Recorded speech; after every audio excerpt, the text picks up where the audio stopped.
Clipper Audio presents an unabridged recording of The Hippopotamus by Stephen Fry. Narrated by Stephen Fry. This work is copyrighted 1994 by Stephen Fry.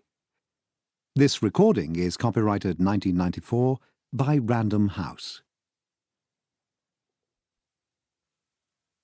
The broad-backed hippopotamus rests on his belly in the mud. Although he seems so firm to us, he is merely flesh and blood. T.S. Eliot, Poems, 1920, The Hippopotamus. Forward. You can't expect an arse like me to tell a story competently. It's all I can bloody do to work this foul machine. I've counted up the words processed, a thing I do every hour, and if technology can be trusted, it looks as if you're in for 94,536 of them. Good luck to you. You asked for it, you paid me for it, you've got to sit through it. As the man said, I've suffered for my art, now it's your turn. I don't claim that it's been a wholly grotesque experience. The project, as you insist on calling it, has kept me from drinking at lunchtime, from drooling after unattainable women, and from quarrelling with the unspeakables next door. At your suggestion, I've been leading a more or less regular life these 7 months, and I'm told the benefits can be read clearly in complexion, waistline, and eye whites. The routine has been fixed and perversely pleasurable. Every morning I've risen at round about the hour most decent people are thinking of one more shot before bed. I've showered, descended the stairs with a light tread, champed through a bowl of bran buds, and guided my unwilling slippers studywards.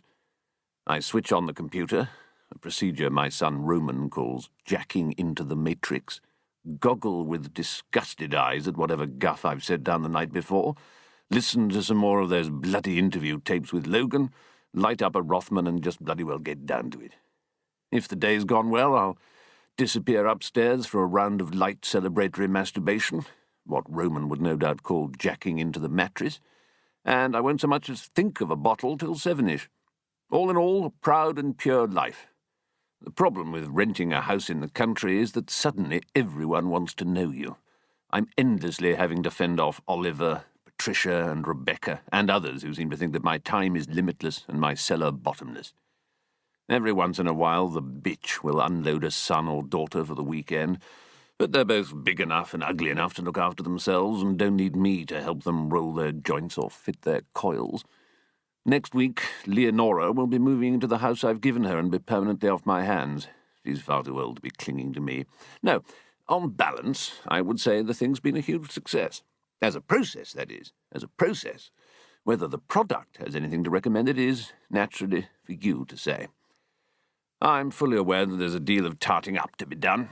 I assume you'll make some decision about whether or not to create a unified point of view, a consistent third-person narrative, an omniscient author, an innocent I, or an innocent I, all that Inglit balls.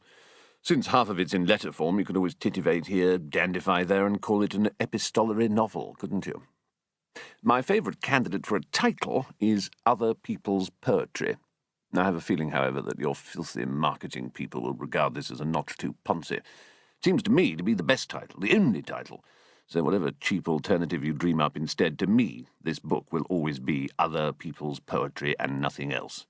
Your suggestion, What Next, or Now What, or whatever it was, strikes me as a touch too Joseph Heller and a whole smashing uppercut too market-led, as I believe the phrase is. Otherwise, I'm rather fond of the thaumaturge. That would go down as my nap for place. No doubt you'll come up with your own clever-ass idea. Roman thinks whiskey and soda would be rather neat. The details here below are more or less accurate. If you develop a publisher's yellow streak, you can always change the names and dates, buggered if I care. Meanwhile, on delivery of this, the second quarter of my advance is due. I'm off back to the smoke to find myself a tart and a bar, so sling the cheque over to the Harpo, in which place, too, a message can be left, delivering itself of your professional opinion, for what little it's worth. E.L.W. The fact is, I had just been sacked from my paper, some frantic piffle about shouting insults from the stalls at a first night. Theatre criticism should be judgment recollected in tranquillity, My wet turd of an editor had shrilled, still trembling from the waves of squeal and whinge that actors, directors, producers, and, wouldn't you just believe it, pompous, cowardly prigs of fellow reviewers had unleashed upon him by fax and phone throughout the morning. "You know I support my staff, Ted. You know I venerate your work." I know no such bloody thing. I know that you've been told by people cleverer than you that I'm a feather in your greasy cap. I also knew that he was the kind of anile little runt who in foyers and theatre bars the West End over can be heard bleating into their gin and tonics, "I go to the theatre to be entertained." I told him so, and a full gill more. A month's salary, deep regret, the telephone number of some foul rehab clinic, and my lance was free. If you're a halfway decent human being, you've probably been sacked from something in your time. School, seat on the board, sports team, honorary committee membership, club, satanic abuse group, political party, something. You'll know that feeling of elation that surges up inside you as you flounce from the headmaster's study, clear your locker, or sweep the pen tidies from your desk. No use denying the fact. We all feel undervalued.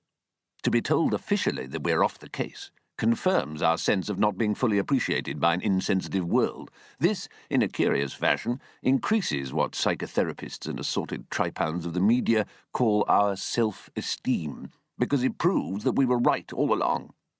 It's a rare experience in this world to be proved right on anything, and it does wonders for the amour propre, even when, paradoxically, what we're proved right about is our suspicion that everyone considers us a waste of skin in the first place. I boarded the boat that plies its fatuous course between newspaper land and real London, and watched the Sunday shite building grow upwards in space as slow knots were put between self and dismal docklands. And far from feeling mopey or put upon, I was aware of a great swelling relief and a pumping end-of-term larkiness. At such times, and such times only, a daughter can be a blessing. Leonora would by now have high-heeled her way, it being 12:30, to the Harpo Club. You probably know the place I mean. Can't use the real name, lawyers being lawyers. Revolving doors, big bar, comfy chairs, restaurants, more or less acceptable art on the walls. By day, smart publishers, and what used to be called the media hedin. By night, the last gasp of yesterday's Soho bohemians and washed-up drunks taking comfort from the privilege of being sucked up to by the first gasp of tomorrow's ration. In the back brasserie, Leonora, hardly my idea, a name that tells you all you need to know about the child's footling mother, hugged, snogged, and squealed. "Daddy, what brings you here in the daytime?" If you'd take that slithery tongue out of my ear, I'll tell you. She probably imagined that a slightly famous daughter and her even more slightly famous father displaying easy affection for one another in such a manner would provoke envy and admiration in those of her tight-assedly bourgeois generation who only ever saw their parents for tea in hotels and wouldn't think of swearing, smoking, and drinking with them in public. Typical bloody Leonora. There are pubs all over the country where 3 generations of ordinary families drink and swear and smoke at each other every bloody night without it ever crossing their minds that they are simply sensationally lucky to have such a just brilliantly fabulous relationship with their wonderful daddies. I dropped the Rothmans and lighter on the table and let the banquette blow off like a Roman emperor as it took my weight. The usual dirt averted their eyes while I took in the room. Couple of actors, nameless knot of advertisers, that queen who presents architecture programs on Channel 4, 2 raddled old messies I took to be rock stars, and 4 women at a table, one of whom was a publisher, and all of whom I wanted to take upstairs and spear more or less fiercely with my cock.